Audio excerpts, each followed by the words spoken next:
Poor old woman fed homeless twins. Years later, two Rolls-Royce stopped at her food cart. She thought the luxury cars were there to shut her down. Instead, two men walked toward her, calm and certain, like they'd waited years for this moment. They reminded her of an alley, 2 bowls of stew, and a night she broke every rule to keep them safe. When she finally looked up at their faces, the truth surfaced, and the past came rushing back fast. Before we go any further, we'd love for you to hit that subscribe button. Your support means the world to us, and it helps us bring you even more powerful stories. Now, let's begin. Hey, you see those kids again? A man muttered near the bus stop. The woman at the cart heard it anyway. Her name was Etta Freeman. She sold hot bowls of stew from a dented cart that squeaked when she shoved it into place each morning. That day, the air tasted like rain and exhaust. Etta wiped her palms on her apron and tapped the pot lid twice. She glanced toward the alley beside the pharmacy. 2 small shapes were curled under a torn tarp, feet sticking out, shoes mismatched. Twin boys. White. 8 or 9. Too quiet. They stared when her eyes found them, like they expected a shove. Etta's jaw tightened. She scooped stew, paused, then filled the bowls heavier. Her fingers shook when she carried them over. "Eat," she said. No questions. "Okay." The boys ate fast, then slowed. One kept glancing up, reading her face. The other kept his free hand wrapped around his brother's sleeve, refusing to let go. Behind her, people watched. A woman whispered, "That's not safe." A guy answered, "Nothing's safe out here." Another voice said, "Those kids been around for weeks." Etta ignored it. She noticed bruised knuckles, cracked lips, and the way the smaller twin flinched when a horn snapped. She also noticed something off. Their clothes were filthy, but the fabric wasn't cheap. The seams were too neat, like they hadn't always belonged to the street. A clue she didn't understand yet. When they finished, Etta offered bread. The boys hesitated like bread was a contract. She leaned in. "I'm not buying you. I'm feeding you." That landed. The taller twin nodded once, cautious, like trust was a thing you rationed. Etta walked them back toward her cart, keeping her body between them and the sidewalk traffic. Her shoulders stayed squared, but her hand moved gently, flicking a crumb from the smaller boy's cheek. All afternoon she kept checking the alley. The twins stayed close, not asking for seconds, not asking for anything. Near dusk, the wind turned sharp. Etta watched them shiver. She pressed the back of her hand to the smaller boy's forehead. Cold. She stared at the darkening sky, then muttered, "All right. Don't make me regret it." She packed up slower than usual, eyes scanning for trouble, for anyone who might decide 2 hungry kids were a problem to be solved. As she pushed the cart away, she looked back. The twins stood there, waiting, unsure if they were allowed to follow. Etta didn't wave. She didn't smile. She just tilted her head and said, "Come on, before I change my mind." They followed, and across the street, a woman in a crisp blazer stopped by the HOA notice board, staring hard at the 3 of them like she'd just spotted a violation. Etta's room smelled like boiled rice and disinfectant.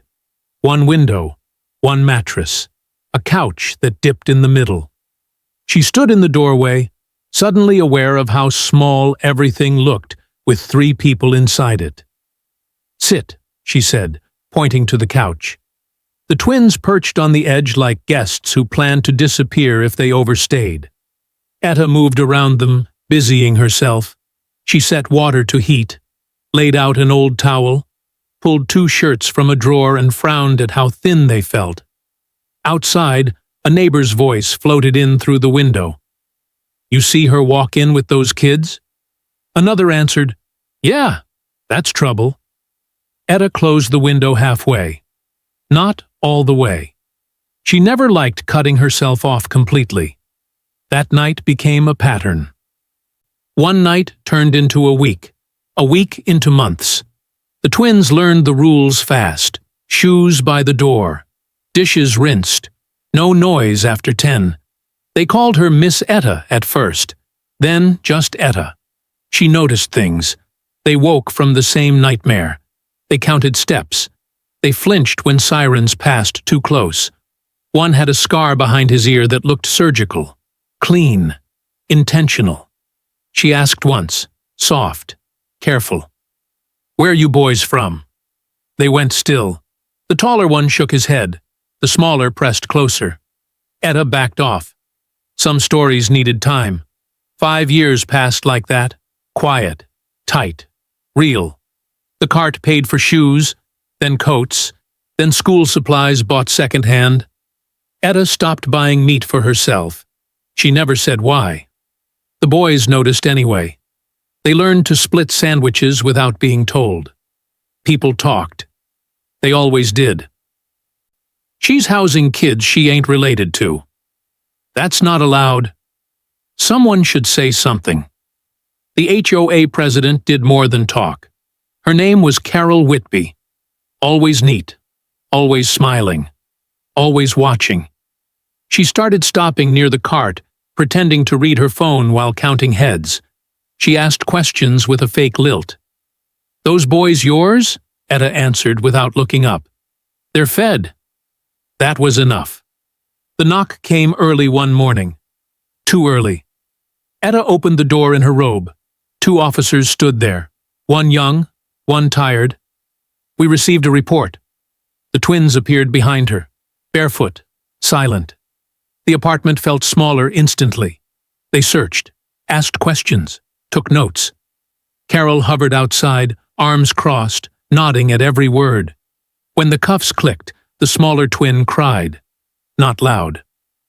Just a sound like air leaking out. Etta didn't fight. She met Carol's eyes instead. "You did this," she said, flat, certain. Carol smiled. "I followed procedure." The boys were led away. Etta watched them turn the corner. She counted the steps. 1, 2, 3, gone. Days later, Etta was released. Charges dropped. Order intact. No contact. No visits. No explanations. Her room felt louder empty. The silence didn't fade. It settled. Etta went back to the cart 3 days after she was released. Same corner. Same dented wheel. The regulars noticed immediately. Someone asked where the boys were. She said, "They moved on." That became the answer. It was easier than explaining how something could be taken without being stolen. Time stretched. Mornings came slower. Her knees ached when she pushed the cart. She started waking before the alarm, reaching for 2 cups out of habit, then stopping herself. The sink stayed empty longer now. People talked like nothing had happened. "You hear those kids got taken?" Probably for the best. Rules are rules. Etta listened without looking up. She stirred stew until it thickened, then stirred it some more. Years passed. The city changed around her. New signs, new faces, same corner. Her hair grayed at the edges first, then everywhere. Customers thinned. Food costs climbed. Rent climbed faster. Some nights she dreamed of footsteps in the hall, of keys turning, of 2 boys arguing over who got the blanket. She woke smiling, then remembered. The smile always left slower than the dream. She tried once. Just once. She went to the office listed on the paperwork. A woman behind glass told her the case was closed. The children were placed appropriately. Etta asked where. The woman slid a pamphlet forward instead. Etta left it on the chair. 10 years after the arrest, the eviction notice arrived folded too neatly to mean anything good. She read it twice. Then again. The words didn't change. She sat at the small table until the light shifted across the wall. She didn't cry. She packed what mattered, kept the cart running. Neighbors noticed. She looks tired. She's still out there? I thought she'd quit by now. Etta heard it all. She kept cooking. Muscle memory did the rest. Chop, stir, serve, smile when required. On cold days, she set aside a bowl near the cart. No sign, no announcement. Someone always took it. She never watched. What she didn't know was that elsewhere, two young men sat in a private office, staring at files older than they were. Photos, intake reports, a single note repeated across years. Temporary guardian, food vendor, black woman, corner of 9th and Palmer. One of them said, "That's her." The other went quiet. Back at the cart, Etta adjusted the flame. A black sedan slowed, then drove on. She didn't look up. Fancy cars meant nothing. She had learned that. She ladled stew into a cracked bowl and slid it across to a man who couldn't meet her eyes. "Eat," she said. It was the same word she'd used 10 years earlier. She didn't know someone had been searching for that word ever since. The street felt different that afternoon. Not louder, just tense, like it was waiting. Etta noticed it first in the way conversations paused when engines slowed. Two long shadows stretched across the pavement. Then the sound. Low, smooth, expensive. She looked up and frowned. Two Rolls-Royce eased to a stop beside her cart. People stared. Phones came out. Someone whispered, "Who's that for?" Another said, "Must be the wrong block." A man laughed nervously. "Nobody parks those here." Etta wiped her hands on her apron, annoyed more than impressed. Fancy cars meant inspectors, cameras, trouble. She braced herself. The doors opened. Two men stepped out, both tall, both composed, both carrying themselves like they were used to rooms going quiet when they entered. Their suits were sharp but understated. No flash, no hurry. They didn't look at the crowd. They looked at her. Etta straightened. "You buying or blocking business?" she asked. The taller one smiled. Not wide. Careful. Like he was holding something back. "You still make the stew with time," he said, even when prices went up. Her hand froze mid-wipe. The other man stepped closer. His voice was lower. "You still keep the flame low so it doesn't burn at the bottom." Etta studied their faces. The angles were wrong. Older. Harder. But something tugged at her chest, sharp and unwelcome. "You got the wrong woman," she said. They shook their heads together. The taller man reached into his jacket and pulled out a folded napkin. Old. Stained. Her handwriting stared back at her. A name written twice because the first time the pen had failed. Her breath caught. "We never forgot," the other said. "We were told we were lucky, that we ended up somewhere good. But we knew. We remembered nights counting cracks in your ceiling. We remembered you pretending you weren't hungry." The crowd leaned in. Someone muttered, "What's going on?" Another whispered, "Those look like the boys." Etta's knees weakened. She grabbed the cart. "You don't get to come back and do this," she said. "Not after all this time." "We didn't come back," the taller man said. "We finally found you." He told her about files, about a grandfather who never stopped looking, about money that couldn't replace years, about a system that had lost them and a woman who hadn't. As he spoke, a third car arrived. Black. Polished. A driver stepped out and opened the rear door. An older man emerged. White hair. Heavy eyes. He looked at Etta like he was seeing a ghost and a miracle at the same time. "You kept my grandsons alive," he said. Etta swallowed. The street went silent. She hadn't known the story, but she had lived the cost. The old man didn't raise his voice. He didn't need to. People leaned in anyway. He spoke about years spent searching, about private investigators, court files, Dead Ends, about discovering two boys listed as processed, placed, closed. He said the word closed like it tasted bitter. Etta listened with her hands wrapped around the cart handle. Her fingers had gone numb. He told her what came next. The house first. Small, quiet, paid in full. No paperwork games. Then the diner. Her recipes. Her name on the sign because history deserved accuracy. Then the shelter. For kids, the system missed. Staffed, funded, watched closely.